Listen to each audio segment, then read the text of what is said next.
नमस्कार. स्मशानातून जाऊन घरी आल्यावर पाण्यात गोमूत्र टाकून अंघोळ का करावी याचे मार्गदर्शन आज मी आपल्याला करणार आहे. मानवी शरीर हे पंचमहाभूतांचे बनलेले आहे.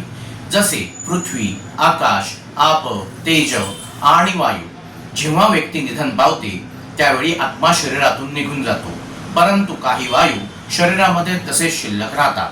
आता हे वायू वातावरणात पसरले तर आजारपण येणे, रोग होणे, दोष लागणे अशा समस्या उद्भवतात. आणि जेव्हा आपण स्मशानात जातो तेथे अनेक मृतदेह दहनासाठी आणलेले असतात. आपल्या हिंदू धर्मामध्ये याच करता अग्निदहन सांगितलेले आहे. जेव्हा मृत व्यक्तीचे शरीर आपण अग्नीमध्ये देतो त्यावेळी हे सर्व वायू नष्ट होतात. आणि गोमूत्र हे औषधी सांगितलेले आहे.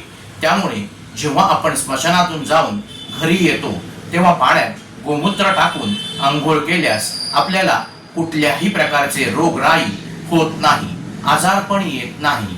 म्हणूनच स्मशानातून जाऊन घरी आल्यावर पाण्यात गोमूत्र टाकूनच अंघोळ करावी.